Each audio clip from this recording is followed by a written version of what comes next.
Hello, everyone. I'm Carlos Carnicero Urabayen. I'm editor-in-chief of Future is Blue, the weekly newsletter about European affairs and economic affairs promoted by Funcas Europe and Agenda Pública.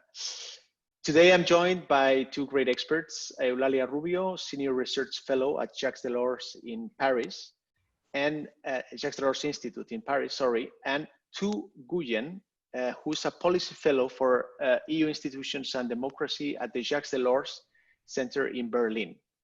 So, of course, we're here to talk about how the recovery fund is gonna actually happen. Are we gonna see a deal in the next weeks? Under what conditions these funds will be approved? And it's a complex process. So I think we need answers, and for that we have, as I said, two great minds. So thank you both for joining. And the first question I'd like to ask you is how and if are we going to see a deal that is badly needed for the European economies?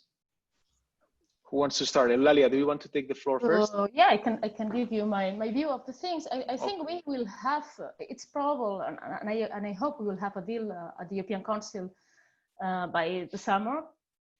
We have seen some reactions of different member states, and of course there are a lot of disagreements, but the overall tone has been quite constructive, and I think everybody is very much aware of the enormous negative signal that would give a lack of deal on time before the end of the summer. My worry is more about what will happen afterwards, and not because of the concern of the European Parliament, because I think the Parliament is also aware of the need of approving this before the end of the year. Is more the process of ratification in national parliaments, because as you know, all the construction of this recovery fund is built on this increase in the own resource ceiling, in this capacity for the European to give capacity for the European Commission to raise money in the markets, and for this you need the ratification of all national parliaments.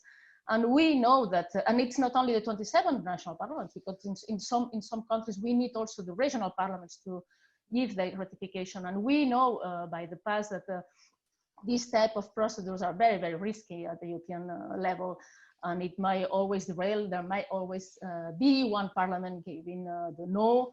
And if we arrive at the end of the year, and that's my worriness, without this ratification, and I just remember that normally for the ratification of the own resource decision, normally we take 2 years to do it. So now we are trying to do it in very, very short time. Then we will end up maybe with one MFF, because maybe we will be even still able to approve this MFF, but with very limited capacity, because we have put all the ambition in the recovery fund. So we will have a very modest MFF, also limited by an own resource decision that limits the own resource ceiling to a very low ceiling. And that's the scenario that it worries me most, rather than the non-deal scenario, which I think it's more unlikely today. This is interesting because we tend to think as, you know, a summit in Brussels between leaders and 4 reluctant leaders finally saying yes. But no, this is far more complex. We have 27 national parliaments and even some regional parliaments who needs to have a say. So it's far more complex than that. What's your reaction to that? I absolutely agree, and I think it's not just the process that will happen at national level. Of course, I also think that it's likely that, or hopefully, we will get a deal in the European Council in July, because there seems to be a consensus that it's quite urgent, and everybody seems to be agreeing on sort of the overall design and direction that it's going. But of course, even after that, you still have the negotiations on the sectoral regulations, so the detailed things that are still coming afterwards in the Council, and then with the European Parliament. And then, of course, then it goes to the national parliament. So I think sometimes the focus seems to be a bit on, okay, we have this thing, the European Council meeting summit in July, and then after that it's done. But there is actually, so I agree very much that there's a whole political process and negotiation process that comes afterwards. So I think in that sense, it's actually quite necessary that at least we have a common agreement, a political agreement in July, so that all the other things can happen sufficiently timely. Because if this now takes until autumn, I agree that my worry is also that it would simply take too long with everything that needs to come afterward as well. Yeah, absolutely. Time is tricky as well. It's not only about this deal getting done, but also the timing, because for the worst hit economies in Europe, the time is very sensitive. But I wanted to ask you about the conditionality, because it's a key word for some, it's a taboo word for others, but I think it's a central concept to understand how a deal is going to happen. So Eulalia, what kind of conditionality do you envision for countries being able to receive certain grants? But what conditions would be attached to those grants? I suppose you refer to this facility, actually, one part of the recovery package that will be aimed to support national recovery and resilience plan, the Yes. recovery and resilience facility. I think the first thing to take into account is that it's a very strange animal, actually, and it's something that we have never had before, because it's an instrument that is supposed to support packages of reforms and investment. We have nothing like this in the EU budget so far. We have some programs that support investments, the cohesion funding, and we have some programs, very small programs that have been created later on in the last years to support reforms, to induce reforms, which is this structural support program. And then we have some intergovernmental and partly also backed by the EU budget programs to support countries in financial emergency, in financial difficulties, in which we give money to cover the liquidity needs of these countries, and we impose conditionality related to reforms. But now the logic will be different, because we are not using reforms as a condition. We are financing the reform. I mean, the logic is financing investment and financing reform. So that's a difficult thing to think on conditionality in these terms, because what we have to think is that maybe we need different ways of approaching the question when we talk about investment than when we talk about reform. If we think about investment, for instance, I think it's useful to look what happens with cohesion funding and how we use conditionality in cohesion funding. And then one thing, I'm leaving aside the question of macroeconomic conditionality. It will be, of course, subjected to macroeconomic conditionality and rule of law conditionality as all EU funding. But more specific conditionality, if you look at cohesion funding, what we use is this type of ex-ante conditionality, which is not really conditionality to induce the use of spending or reform, but to facilitate the use of spending. Actually, what we ask now member states in cohesion funding is to put into place certain conditions, structural conditions, administrative conditions, which we believe are necessary to make sure to guarantee that investment will be well spent, will be well done. But it's not the same type of conditionality you need for reforms. In reforms, you need to make sure that the reforms will be implemented. So I think the first point is that we might need different complementary ways of approaching the disbursement and the definition of milestones and targets for the investment part and for the conditionality part, for the reform part. Sorry, a little question on that, what you're saying. So you need to make sure that the reforms are actually happening, and who's going to be in charge of that? Who's going to say, listen, you're not implementing this as you promised? It's up to the Commission, or it's up to the member states? Who would do that? That's the question. Yeah, I mean, in principle, I mean, maybe Tu knows more than me because she has written a paper on that. But I think one thing is the adoption of the plan, but the other is the analysis of milestones and the assessment of milestones and targets. And I think in the proposal right now is the Commission doing this part. I mean, either the Council, member states, or parliaments are involved in the assessment of whether the milestone or the targets have been fulfilled. So who's going to do this job that is so sensitive, and it has implications for accountability and the democratic elements of this whole process? I mean, for now, as the proposal stands, that the Commission has issued, it's the Commission that decides on the plans that have to be submitted by the member states, and it's the Commission that then monitors the implementation of it. Member states are involved through the comitology procedure, but so far the proposal for the regulation doesn't envisage any kind of democratic oversight or even democratic input from parliaments. And that's actually why we also, as Ola said, we published a paper on this, and this is also where we came in the paper, and then we said that, well, actually, there should be much more parliamentary oversight and parliamentary decision-making when it comes to deciding on these plans, because basically right now the Commission decides which member states gets how much money to implement what kind of investments and reforms on the basis of the plans, but neither national parliaments nor the European Parliament really have a say under the regulations. So we said that because it is EU budget and because of the amount of money that is at stake here, and also because it is such a new kind of instrument,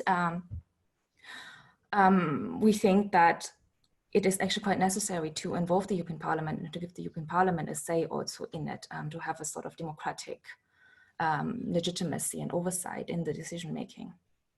Yeah, that's some German, I was reading this morning, some German EPP members of the European Parliament are saying we want to have a say on the national recovery plans, and we want to turn this into a delegated act, giving the Parliament, the European Parliament, actually a veto over these plans. Does this sound like a good idea, considering the experience we had in the past? 10 years ago, we had a different crisis, but one of the issues surrounding the whole process of bailouts and so on was who's monitoring all this, and what's the legitimacy behind the whole process. So I wonder whether it's a good idea to get the European Parliament involved. Eulalia, do you have a what's your view on that? Well, it's funny because we changed with Lucas about the paper, and I disagree on this point. Actually, I agree that the Parliament must be more involved in the facility, because right now it's very intergovernmental. It's something bilaterally between the Commission and the member states. I'm not convinced on the benefits of making the European Parliament approve the national plans, but neither member states approve the national plans. For me, the ideal setup would be an instrument in which the Commission alone approves the plans, as it happens, by the way, with the cohesion strategic partnerships, which are also very sizable, actually. We rarely find in the European budget a program in which the co-legislators are involved in the specific allocation decisions. Normally, co-legislators put the basis, the criteria to allocate the funding, but then it's the Commission who does this. And we define the Commission, this program is defined as a program that is under direct management. So normally in direct management, the Commission does these things alone. So I think for me, that would be the way to proceed. I understand that it's very political, and I understand this point, but I think the politics must be mainly at national level. I think it's very difficult because, as you say, Carlos, I fear a bit to see a kind of dynamic in which certain European countries perceive this as a control of the reform agenda by other countries. And I think it has to be the citizens of each member state who decide which type of package we want to finance, and the co-legislators and the Commission to check whether it is in alignment with country-specific recommendations and with national plans. What I think that it is important is to involve more of the Parliament in the European semester, because the problem here is that country-specific recommendations are always only adopted by the Council. So I think since country-specific recommendations now are getting more teeth, there should be also approved by the Parliament and not only by the Council. But approving the plans with all the details of the reforms, the design of the reforms, I'm afraid this will lose the ownership at national level, and it will be maybe perceived as there are others who decide our reform agenda. So I think at the EU level is just there to check that this is aligned with EU goals and with country-specific recommendations, but not enter into this type of detail. Mm-hmm. I mean, can I just cut in? Yeah, of course, go ahead, of course. I mean, I agree on the national political ownership. That's why we also suggest that the plans in fact should be approved by national parliaments before they are sent to the Commission. But in the end, they are approved by the Commission to say that it should be purely national. It's not happening. It is in the end money that goes by the EU budget, and the Commission already has decision making or does decide over the plans. So I think to then at EU level also add a democratic component to this decision making doesn't take away national political ownership in that sense. And so it's still the governments that submit the plans and the Commission that decides. And I think it would be good to add both at national level and at EU level the parliamentary side of this. So the representative side of these very, very big decisions on a lot of money and very politically, how do you say? Politically important. No, that's not the word I'm looking for. sensitive or? Yeah, politically salient decision, yeah. Salient decisions, okay.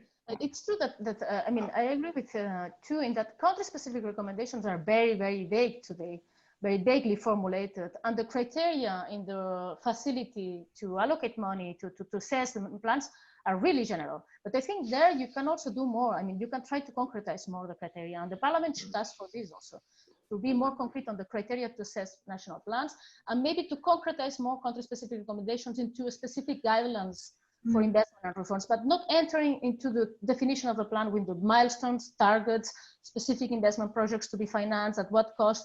That is a bit dangerous in my view, but well, we are here to change. I wanted to ask something related to this, just to finish.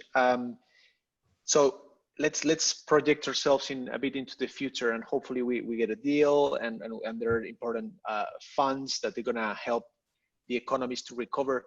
Are member states, are there machineries, the administration ready to digest this kind of so much funds and do it in an efficient way? And actually, because there's been some issues in the past of EU funds not being fully implemented by member states. So I wonder, is this a real concern? Because in northern member states, one of the concerns is like, okay, you're talking so much about money, about having so much money, but not so much about how are you going to actually implement it afterwards. So is this a real concern, or is this something that, you know, it's just easy? You get the money, you spend it, you boost the economy, it's done. What's any comment on that? It is a real concern, actually. Its absorption is a real concern in this facility, because especially because some of the countries that receive a lot of funding, we talk about Italy and Spain the first, but then when you go down to the ranking, some of them are already receiving a lot of cohesion funding also. And cohesion funding is also supposed to be aligned to country-specific recommendations.